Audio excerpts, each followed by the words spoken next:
From my perspective, and coming from a rural community where the population is ageing, I think we have to have more young people in Wales. We have to have a better balance. And primarily in rural, coastal, peripheral areas, we have to enable our youngsters to stay here, or maybe more importantly, to return to good employment once they've been away to university or to enjoy the city life. At the moment, the outflow of young people is going to lead in a generation or two to an unsustainable community, which is really an older community. They're an important component of this community, always have been, always will be, but there needs to be more investment, more prosperity, and a better spread of high quality jobs.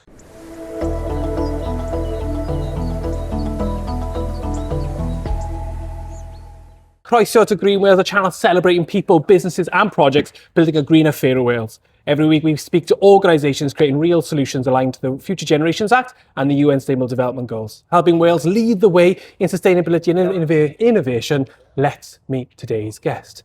Would you like to introduce yourself, who you are, where you come from, and what you're all about, please? Yep, good morning. I am Dylan Williams, the Chief Executive, Prif-Weithredwr Cyngor Sir Ynys Môn, the Isle of Anglesey County Council. And I'll be contributing today from a public sector, a local authority, but also primarily an Anglesey perspective. And that's exactly what Wales Future First is all about. It's about getting opinions and approaches from all over Wales, which is what's really important today. We are at the Earth Eisteddfod, which has been held at Anglesey. And we wanted to bring up the Wales Future First series up to North Wales to try and then gather the leaders around the area to get the perspectives as well of how Wales is doing delivering the Wellbeing and Future Generations Act, where it can improve, but also hopefully celebrate the successes, stories and projects that we can hopefully bring prosperity to and awareness to via exposure from having conversations with people like yourself, Owen. So thank you very much. We may as well get straight into the questions. So question one is, when you think about the future, what's one thing you really hope Wales gets right? From my perspective, and coming from a rural community where the population is ageing, I think we have to have more young people in Wales. We have to have a better balance. And primarily in rural, coastal, peripheral areas, we have to enable our youngsters to stay here, or maybe more importantly, to return to good employment once they've been away to university or to enjoy the city life. At the moment, the outflow of young people is going to lead in a generation or two to an unsustainable community, which is really an older community. They're an important component of this community, always have been, always will be, but there needs to be more investment, more prosperity, and a better spread of high quality jobs. You know, and it's really interesting to say that because in Cardigan, when I was talking to Jane Davidson, they had the same sort of problem happening there. And then post-COVID, the actual opposite's happened, which is a really positive thing because of the way technology, home working, and I think people in remote locations, I'm hoping, and my hope is that we'll start to see that reversal where people will bring a trade with them, bring a new industry with them, or a new job. With Wales being, I think it's 95% SME, 80% micro and 70% zero employer, it just shows you that there's plenty of capability within the Welsh economy to actually create new opportunity. I agree fully with you. I think there's an individual who lives on Anglesey in a rural area who does the graphics for Match of the Day. Here we are. Now, he would not be able to have done that 20, 30 years ago. Yeah. So, you know, it is a digital economy, but it has to be broadened as well. And this dependency on the public sector here and on the visitor economy, they're really critical sectors. They provide really important employment, but we need more. 100%. And as you say, the infrastructure is really important, like internet. You know, the way we get 4G, 5G, I don't know what it's like in Anglesey. Yeah. Is that an issue for you up here? Or? I don't think it's too bad. I think mobile coverage is more of an issue for up here. Is it? Okay. And we seem to be seeing a lot of investment, but not real improvement. So that connectivity is a problem, but I don't think it's any different to other parts of the country. You just have to go on the train to Cardiff or to London and you have intermittent internet. Even in 2026, we should be doing better. Yeah, you're right. And even in the Rhondda myself, you know, I didn't realise how much was reliant on data until my data bill came in. And I was like 50 gigabytes over because it was trying to connect phone calls for me, get my text messages weren't going through like normal. Yeah. And as soon as I turned all that off, all of a sudden I had no signal. And I mean, the Rhondda is not that far away from Cardiff. You're talking like 20 odd miles away, and the signals. So again, a little bit of a digital infrastructure or telephone infrastructure will go a long way, I think, to helping communities. And I think that's important for young people as well. When you look at young people and how they connect their communities of interest these days. Yeah. When I was growing up, it was really a spatial community. Everyone lived in a village and that was your world. Yeah. It's broadened, so they have broader digital capabilities coming out of schools these days than the majority of older people like myself. So it goes deeper than just the economy. It's about culture, it's about connection, and it's the way the world works, and it's absolutely critical. I definitely think people are going a bit more looking back to where we come from with connectivity as well with culture. So whether that be the Earth and the Eisteddfod and getting back to our roots and our culture. I've started going to county shows. I went to Brecon County Show last year. Yeah. First time I ever went. Absolutely amazing. Yeah. And I think that's fantastic to find a sense of community and belonging. And I've been asking, I asked the Anglesey Showground staff yesterday, because I was talking to them last night, and I said, have your attendance figures gone up? And they're like, yes. Yeah. And that's right across Wales, because people are looking for that belonging, because I think the internet and social media, it creates a lot of anxiety, I think, and disconnectivity and isolation, and people just need something. And I think Wales has a lot of culture to share. I agree, and I would invite you back to come to the site in August when the Anglesey show is being held. You will see a far broader community, a different community, but a really important community. And going back to the future, into the future, the role of agriculture, the role of rural communities is absolutely critical. Yeah. And when you look at local food production and biodiversity and nature recovery, it's an absolutely critical sector to achieve the objectives of the Future Generations Act in areas such as Anglesey. Yeah, no, perfect, thank you. So what project, idea or change have you seen recently that made you think we need more of this? I think that's a difficult one. Yeah. I think we live in a world where there's lots of red tape, there's lots of processes, and they almost contradict each other. And there's almost a trade-off with everything that we do. Nothing is perfect, and you can almost trade off some of the strategic objectives we have for the current and for the future. Personally, I think the biggest thing we can do is look at public health and improve the health of youngsters and young people, to be taking the burden off the health system in 20, 30 years, because it's not going to be able to cope the way we are going. And things like sports, recreation, being active, when it's really easy just to grab an iPad and sit down, I think that's absolutely critical. And for young people to continue with team events, because that generates the culture. The majority of people who are high achievers in their professional life have some sort of a team event when they're young. So I think if we can look at young people being active and look at it through a public health lens and a preventative lens, it will almost create more headroom in the future to be able to invest in the other priorities, such as infrastructure, employment, education, because at the moment the demands which are on the health system because of an aging community, but also a lack in some areas of public health, that really is unsustainable. I literally couldn't agree with you anymore. I think that's an absolutely perfect response. That's exactly what I think as well. It's the way that we are in life. I do see I see a big uplift in people going running. I do see a big uplift in fitness these days, but it needs to increase about 7-fold in order to keep that societal change to the community. Yes. Great, thank you. So where do you think we're still solving problems too late instead of preventing them earlier at the moment? And you might have just touched on it really with the NHS. Yeah, I think there are 3 key areas for me. One is public health. Yeah.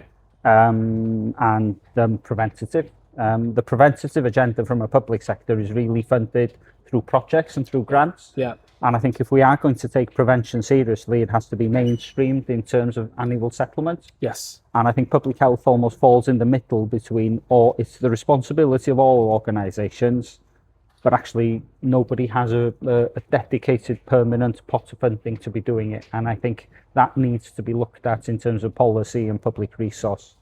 I think employment is important, and there has to be trade-offs as well between where do we invest infrastructure and where do we protect the environment.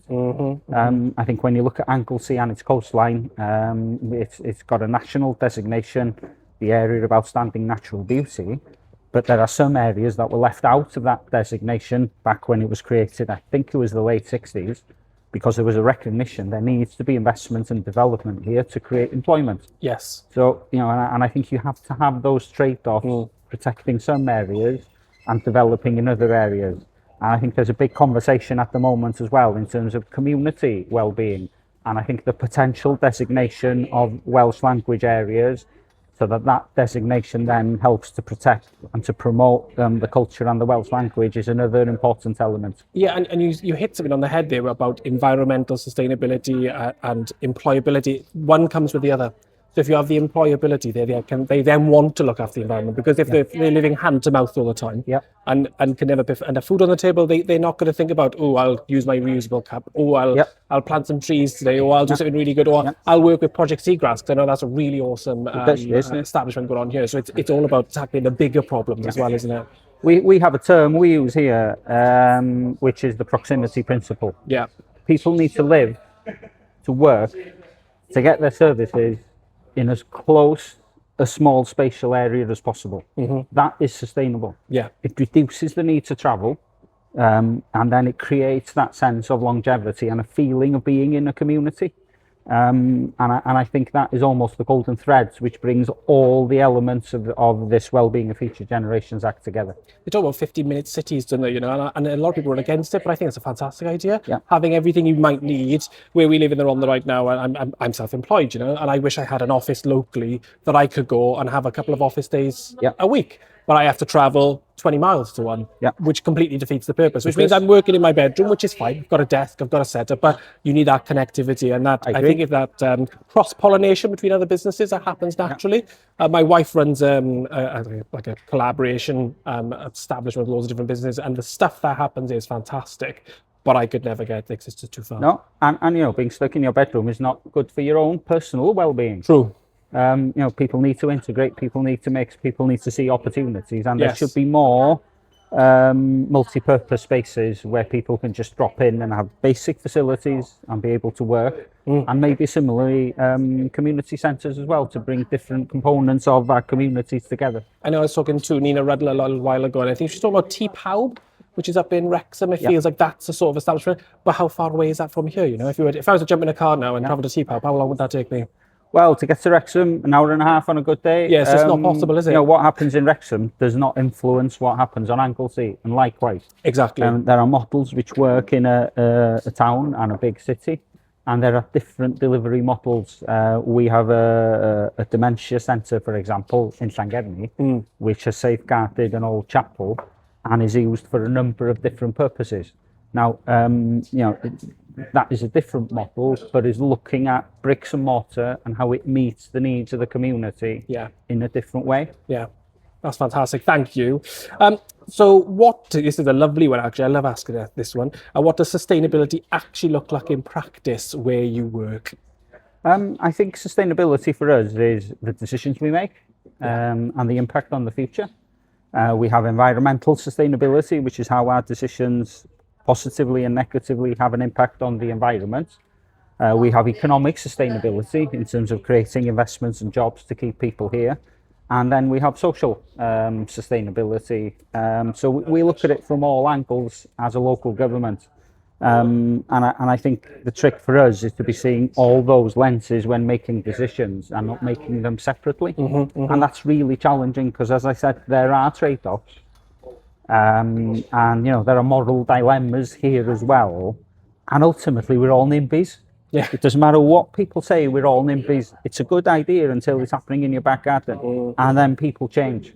So there are big decisions ahead, and it's about doing what's right and sticking to it with that conviction to follow it through to make sure that it works. And things don't become white elephants, whether they're social programs, environmental or economic policy, big decisions. Whatever the decision, follow it through and make it work. Yeah, and I think it's embedded in communities, because you can have a lovely flashy project over here, but actually embedding it in that sort of, we talk about behaviour change quite a lot. And for me, what that means is getting the information and the education across to a community that realises it's a really good thing and a positive thing for them. And it might be a bit of short-term pain, you know, as in change and might be infrastructural change or how they go about what they do, but actually long-term, they're going to massively benefit. And it's that journey that you take people on, and everybody you have to take on with it. And it's very difficult.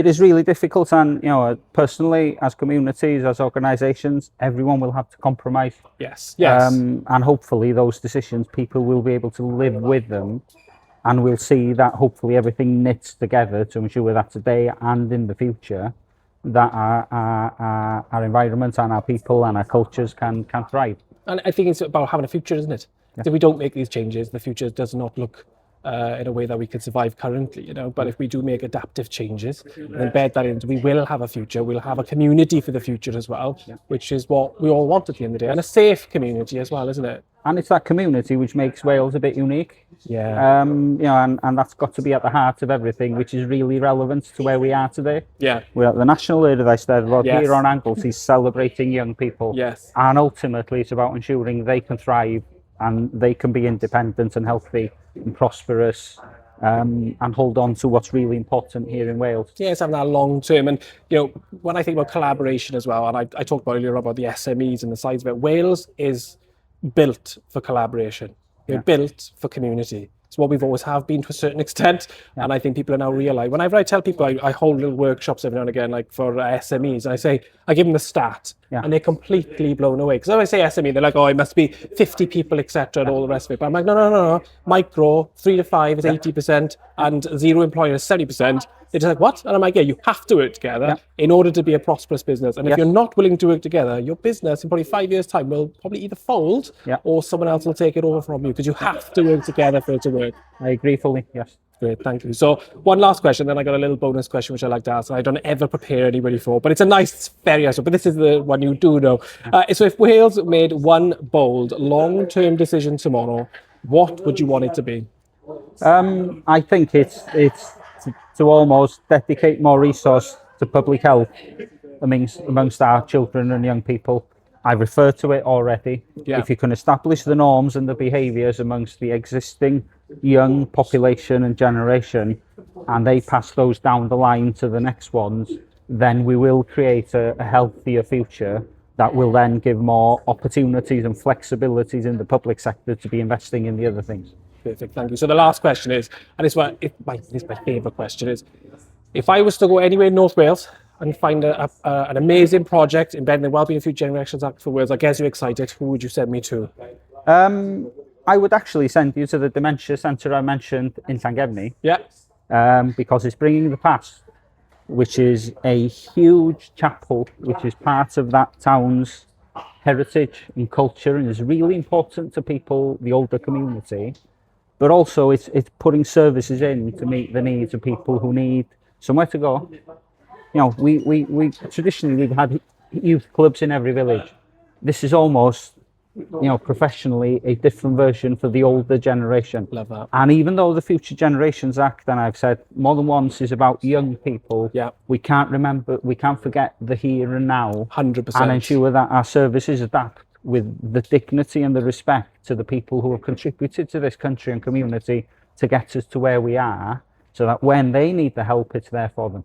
And I think that's a really important point you just made there, where when I try and embed the Future Generations Act myself, it's for now as well. Yeah. It's as much for now as it is for the future. We're making changes now, which will benefit the future, but actually it'll benefit us here right now as well. Obviously it'll embed in the future and become even better in the future, but we'll benefit right here, right now as well. Where is this dementia centre? It's in the middle of Llangefni. Okay, thank you. And it really is something everyone involved with it should be proud of. Well, I come back up in August. I'll make sure it goes in. Diolch fawr iawn. Thank you very much. Diolch, Gareth. Pleasure. Thank you. Thank you.